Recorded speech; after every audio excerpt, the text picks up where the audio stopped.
Yeah, so take us into give us an inside look at like when either a Hovland or a Riley comes to you for the first time. What does Okay. that session look like? What's going through your mind and like what's going to how are these players going to derive the most value and benefit from this time together, right? Because Yeah. ultimately I don't think you know the first time you work with these players. You know they're very very talented. They've been basically very talented at every level, played at huge college programs, right? But you don't hmm know if that's the only time you're going to potentially work with them, or is this going to become hmm a long-term relationship? So talk us through what those sessions would look like and how you're, you know, going about it. Yeah. I'll use Davis for an example. I think I met him for the first time during a practice round out on the Corn Ferry Tour. He was playing with one of my players, Max Grazerman, Yeah. and you know, 9-hole practice round, watching this kid hit the ball, and you're just like, wow, he's impressive. Good athlete, speed, has that aesthetically pleasing looking swing that you like to see. That's what catches everybody's eyes, and then obviously has had success at every level. And so he was one that I never really thought I would get a call from. All of a sudden, one day he calls me up and says, "Hey, I'd like to come to Vegas and spend some time with you, and have you look at my swing." I'm like, "Wow, okay, great, let's do that." And so I try to go into every lesson with just this complete like blank page, no preconceived notions of what they're doing. I'm going to have them go through pretty much a full warm up session through the bag. I'm going to have TrackMan running. I'm going to have video running. Obviously, looking at ball flight, starting line, how much the ball's curving, what does their miss look like, all that stuff. So I'm just going to kind of collect that information. And then I'm going to take a few minutes to sort of gather my thoughts. And then I'll probably I do start with a series of questions for the player. So that typically looks like, why are you here? What have you been struggling with? What are your goals as a player? What do you think's holding you back? Because I want to see if we're on the same page.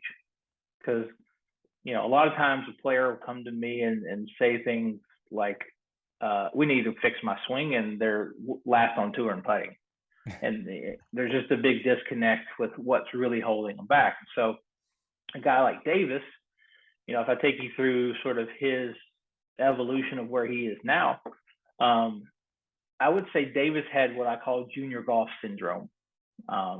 Hips sliding toward the target, a lot of right bend, club dropping behind him, a lot of hand flip through the ball, and a lot of right to left curve on the golf ball. And you can time anything when you have the kind of talent that these players have for certain periods of time. And Davis is so good that at times when he would time it up well, he'd win the golf tournament. And then he would go out, and now the expectation is I won and I should continue to win and continue to finish high. And all of a sudden, why am I missing a cut? And the quality of the mechanics just aren't quite at the level that matches his goals for the game.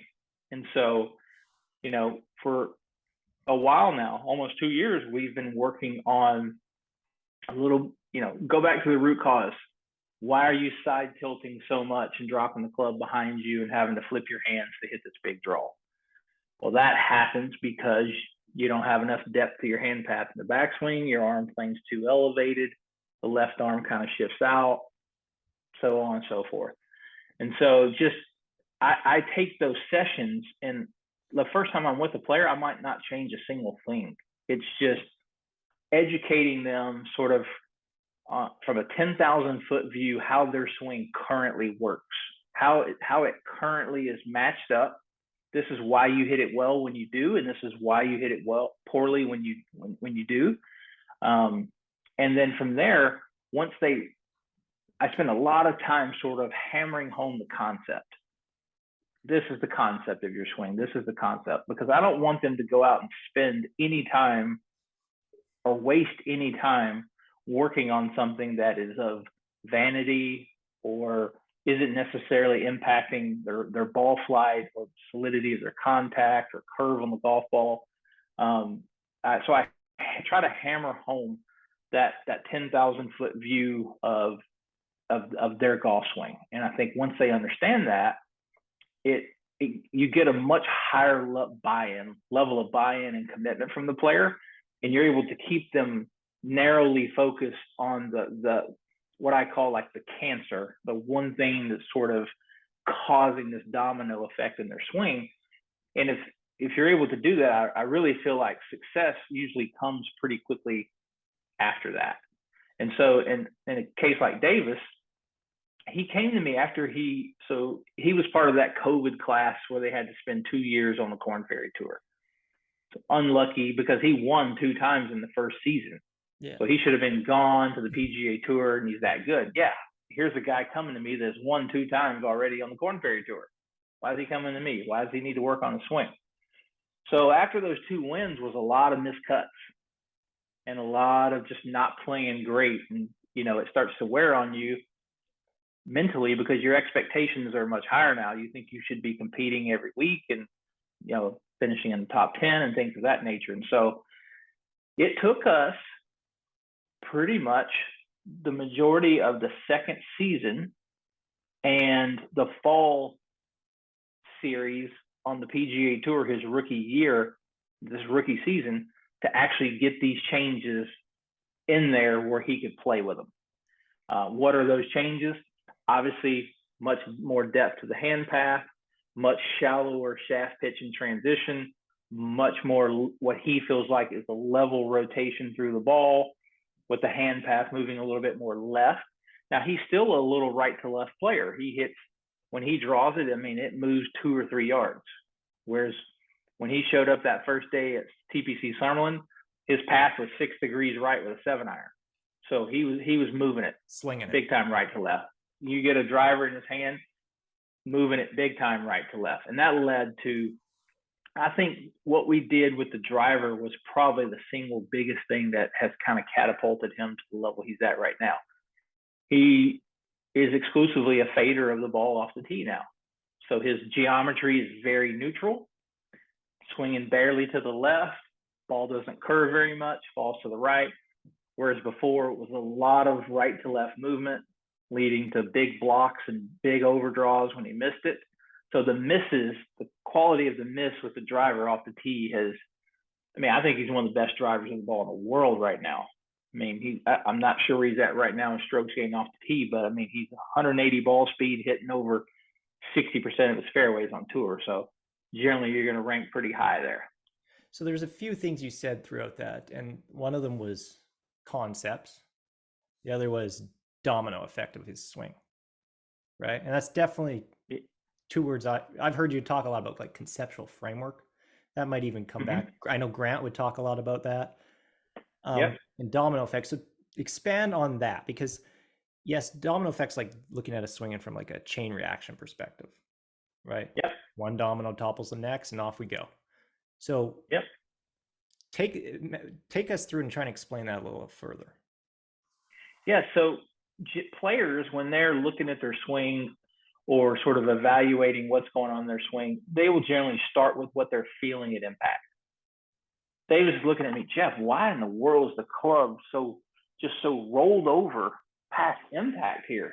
My face is pointing down to the ground here. Why am I? It just feels like I'm saving it all the time at the bottom. Okay, so let's start rolling these dominoes back. Why we're saving it? Because when we look at your swing from down the line, at the last parallel, the club is traveling way from the inside. It's very low to the ground. It's way to the inside.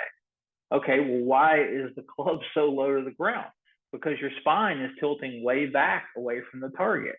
Okay, why is my spine tilting back away from the target? Because in transition, your club is very steep. And if you don't tilt your spine, your swing direction is going to go to the left, or you're going to slice the golf ball. No high-level player is going to do that. So the shaft is steep.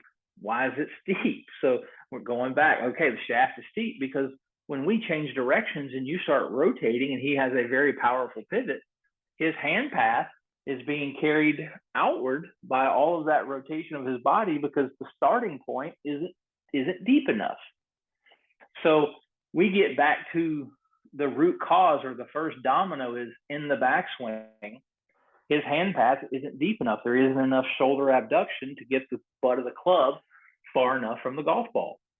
So that's the first domino. And then his brain, him being these players being sort of the athletic genius that they are, they just start knocking over all these dominoes to put all of these matchups or compatible pieces, as Teague likes to say, in there to actually hit the golf ball. And it's all organic, and it's the nature of their athletic genius to be able to do it. And like what I just described is a train wreck to the people listening to this podcast. But this is a guy that went out and beat everybody for most of his career. So there's a lot more to good swing mechanics than it is just being a good player and winning. Davis obviously has something in him to where, from a mental perspective, he can battle through, adversity and bad rounds and poor ball striking and his short game and making enough putts and just kind of getting the ball in the hole with all the different skills that he has as a golfer.